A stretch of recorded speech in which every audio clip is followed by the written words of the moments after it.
क्या हनुमान चालीसा वास्तव में मुगल सम्राट अकबर की जेल में लिखी गई थी? क्या सचमुच बंदरों के झुंड ने अकबर के साम्राज्य पर आक्रमण करके संत तुलसीदास जी को मुक्त किया था? यह प्रश्न वर्षों से लोगों के मन में जिज्ञासा पैदा करता आया है। आज हम इस विषय को बिना किसी अतिशयोक्ति के उपलब्ध परंपराओं और ऐतिहासिक संदर्भों के आधार पर समझने की कोशिश करेंगे। हाय, मैं हूं मंगलेश चंद्र और आप देख रहे हैं हनुमान चालीसा सीरीज। सबसे पहले यह जानना आवश्यक है कि हनुमान चालीसा के रचयिता महान संत भगवान श्री राम के अनन्य उपासक गोस्वामी तुलसीदास जी हैं। अब तो सांसों में उन्होंने हनुमान चालीसा की रचना अवधी भाषा में की ताकि सामान्य जन भी हनुमान जी की महिमा और भक्ति के संदेश को सरलता से समझ सकें। अब आते हैं उस कथा पर जिसके बारे में सबसे ज्यादा चर्चा होती है। एक प्रसिद्ध लोक कथा के अनुसार श्री रामचरितमानस की संरचना के बाद संत तुलसीदास जी की ख्याति दूर दूर तक फैल गई थी। कहा जाता है उनकी प्रसिद्धि से प्रभावित होकर मुगल सम्राट अकबर ने उन्हें अपने दरबार में बुलाया। वहां उनसे कोई चमत्कार दिखाने का आग्रह किया गया, लेकिन तुलसीदास जी ने विनम्रता से कहा वह कोई चमत्कारी पुरुष नहीं है, बल्कि केवल प्रभु श्री राम के सेवक हैं। लोक कथा के अनुसार इस उत्तर से अप्रसन्न होकर अकबर ने उन्हें कारागार में डाल दिया।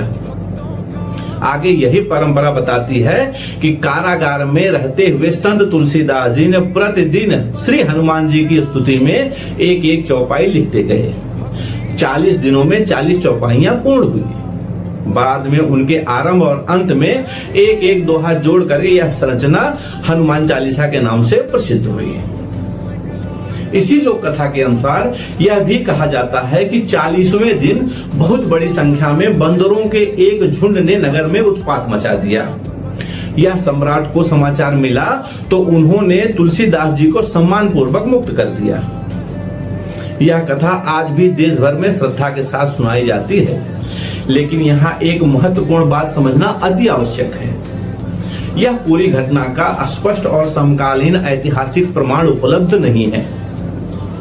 कई विद्वान इसे प्राचीन लोक परंपरा मानते हैं, जबकि अनेक भक्त इसे पूर्ण श्रद्धा से सत्य मानते हैं। इसीलिए इसे अंतिम ऐतिहासिक तथ्य के रूप में नहीं, बल्कि एक प्रसिद्ध परंपरा के रूप में समझना अधिक उचित है। अब एक और महत्वपूर्ण प्रश्न उठता है, यदि हम जेल वाली कथा को एक ओर रख दें तो हनुमान चालीसा क्यों लिखी गई? इसका उत्तर तुलसीदास जी के पूरे जीवन में मिलता है। उनका जीवन श्री राम की भक्ति, हनुमान जी के प्रति अटूट श्रद्धा और उनके प्रेम से ओतप्रोत था। हनुमान चालीसा एक स्तुति नहीं, बल्कि भक्ति, साहस, विनम्रता, सेवा, बुद्धि, प्रभु के प्रति अटूट विश्वास का संदेश है। उनकी भाषा इतनी सरल है कि विद्वान ही नहीं बल्कि सामान्य व्यक्ति भी इसे पढ़ सके, समझ सके और अपने जीवन में उतार सके। यही कारण है कि कई शताब्दियां बीत जाने के बाद भी हनुमान चालीसा करोड़ों लोगों के जीवन का हिस्सा बना हुआ है।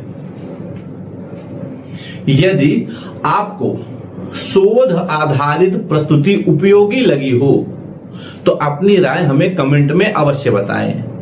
आपके सुझाव इस पूरी श्रृंखला को और बेहतर बनाने में हमारी सहायता करेंगे। मैं हूं मंगलेश चंद्र। मिलते हैं हनुमान चालीसा के अगले एपिसोड 2 में, जहां हम जानेंगे गोस्वामी तुलसीदास जी कौन थे और उनका हनुमान जी से क्या संबंध था और वे हनुमान जी से कैसे जुड़े। जय श्री राम, जय हनुमान।